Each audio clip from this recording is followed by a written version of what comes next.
Greetings, this is Silent James, and I have something special today for all you viewers out there in TV land. It's St. Patrick's Day, that's why I'm wearing a little touch of green, because I am a touch of Irish. So happy St. Patrick's Day to all of you that feel the need to have someone say it to you. And enjoy that Irish soda bread. I absolutely love it. I'm going to have some today, if I can find it.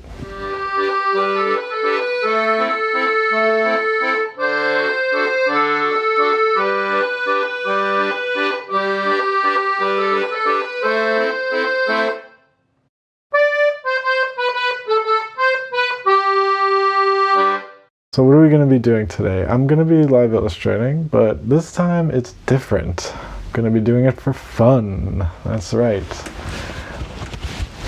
I know how to have fun. So this isn't for my business. No money is going to be exchanging hands here. Unless some kind person decides to drop some wooden nickels into my jar as they pass by. So I'm going to go up on a very tall hill and I'm going to draw my beautiful city, San Francisco. So drawing in person is very special and very important to my artwork. I mean, besides what I do as a live illustrator, I really do love just sitting, out in the open with what I'm drawing, whether I'm drawing people or, buildings or the nature. Just being there present in the moment, in that environment. My work is there's just so much more spontaneity. I really do like it even better. So before we leave on that trip, actually let me just come out and say it. I am filming this after I actually did the drawing. I'm breaking the fourth wall, but most YouTube videos, it's really weird the way that they structure them, where they try to make you think that that this is live, what they're doing, and it's not like this heavily edited, they just lie to you a lot in YouTube videos, and I'm not going to do that. So yes, I already did the awesome act of drawing. I will talk about it later.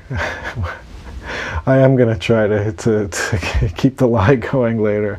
But I just wanted to say that I shot this after, just be advised. But anyway, back to business. So before we leave to go, I can't even say it. So before we leave to go on our wilderness adventure, that's why I've got my camouflage, blend in. With the trees. Before we, I really can't say it. Before we go out, we haven't gone out yet. I haven't gone out yet and drawn. I haven't. Before we leave to go draw, I would like to say something more about drawing in person. So I used to love going to the Metropolitan Museum of Art in Manhattan. I used to live in New York, and I would go there in the afternoons and sometimes on the weekends to draw in the sculpture garden. There's a sculpture called Ugolino and His Sons. It's the huge marble sculpture with the guy that's and all his sons are, scattered around and they're all starving to death. It's really, really quite intense and creepy and awesome. So I would go there and I would draw that sculpture and I would spend 6 hours straight.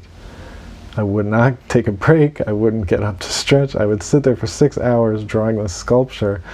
And, I was doing these as detailed pencil work as my abilities would allow, but yeah, I would sit there drawing it, and it was so much fun. I loved drawing it. I would draw it from different angles. I would come back and finish what I was working on and maybe do it from a different angle. I have a really fond memory of this older gentleman that would show up to draw, and he would do the most photorealistic, highly rendered, I think he was using, it was on toned paper, and he was using pastel and charcoal and Conti crayon and all sorts of different things, and he was really rendering the marble to look so realistic. I mean, it was really crazy. But I would talk to him while I was very happy he would talk to lesser beings like me. I'm only kidding. I don't revere photorealistic work, better than crude scribblings or whatever you would consider my work. It's all good to me. But he's such a gentleman, and he was so, dressed all fancy and dapper, and but he would talk to me, and he was so encouraging. He just loved that other people were drawing with him. Like, he was so happy. All the staff knew him. I guess he had been going there for years drawing, and he told me he draws that same sculpture over and over and over again. And I would see him there, and he would always be drawing, like, I don't know. I remember him always drawing it from the same angle too. It was very, very odd to me, but really cool. I wonder if he's still there to this day. I mean, next time I get sent to New York, I'm gonna have to pop into the Met to say hi to my old friend. He'll appreciate how I've definitely improved my style since he last saw me. I was probably wearing some kind of hooded sweatshirt with a bunch of pins on it or something. That was a really nice memory that I had. So we're gonna try to recreate that memory today, even though I already did it and I shot this after.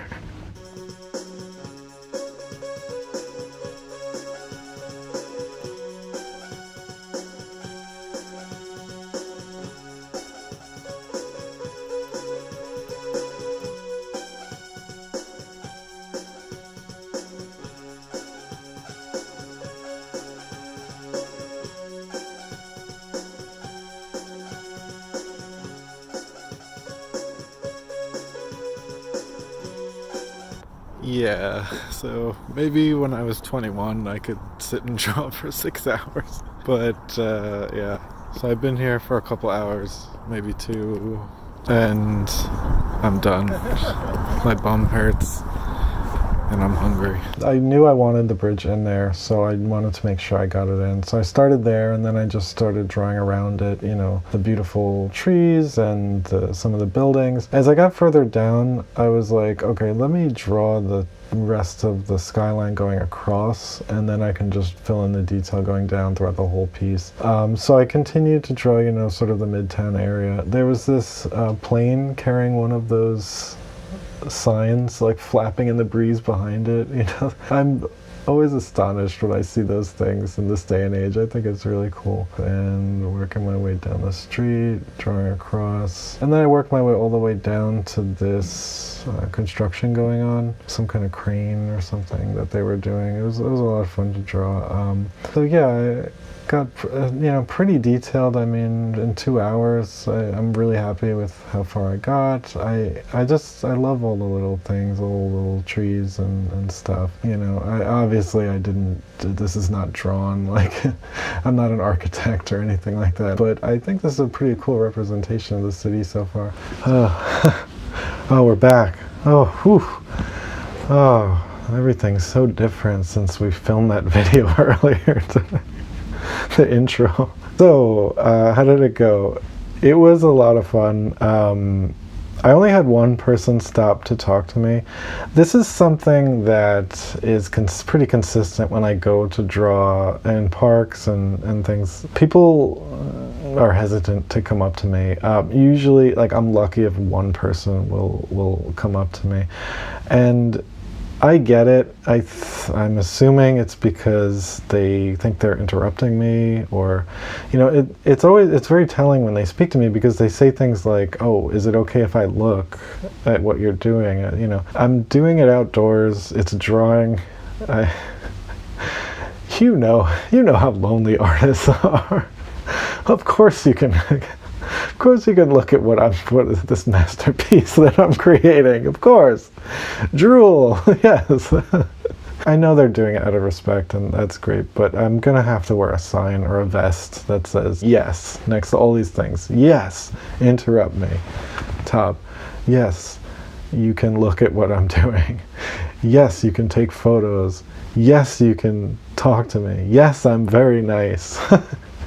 Because all of those things are true. But anyway, oh, and I should mention also, I have a very sore throat today. So my voice may sound very strange, and there might be some gravel in my voice. Do you all need to know this? Yes, you do. So one person did stop and say hello to me, a very nice woman, and she was remarking about the drawing and how detailed it was. And I really liked that she said that, because I was really trying to focus building to next building to next building to next building. I mean, there's hundreds and thousands of structures out there, and they're as far as the eye can see. You know, it was very strenuous trying to focus on something so far away and try to get all the detail and move to the next little thing and keep all the space. I mean, this was a challenge today. A lot of fun, of course. I always have fun no matter what I'm drawing. Around hour 2, first I could feel it, like my bum was telling me, that's it. This is not the 6 hours in the Met. This is the 2 hours up the hill. Oh, speaking of the hill, I forgot to mention this. So I walked up the hill, dressed as you see, bow tie, everything, sweating to death. The sun was beating down. It's kind of a steep climb up the hill. So I get to the top. I texted, so my friend Esther, wished me happy St. Patrick's Day and asked what I was doing, and I told her how, I was sweating to death climbing to the top of the hill in the bow tie, and she wrote back, "Don't be a hero. Just put the bow tie on when you get to the top." The more you know. I hope you enjoyed the product and what came out of today's session. I'm going to continue it. I'm going to go back and draw some more, and it'll probably be a bunch of trips, and then one will probably have to be dedicated just to coloring. I'm probably just going to draw everything in black and white until I get the whole drawing done, and then just go one pass with color one day. Stay tuned for more of these. I'm definitely going to continue this series because I want to show the progress of this one piece. But also I'm going to be doing a lot more travel videos because all my busy travel season is coming up, and I'm traveling all over the country supporting meetings. There's going to be a lot to enjoy, a lot to explore, a lot of wonder going on around here. It's really great. It's a good time. I guess ta-ta.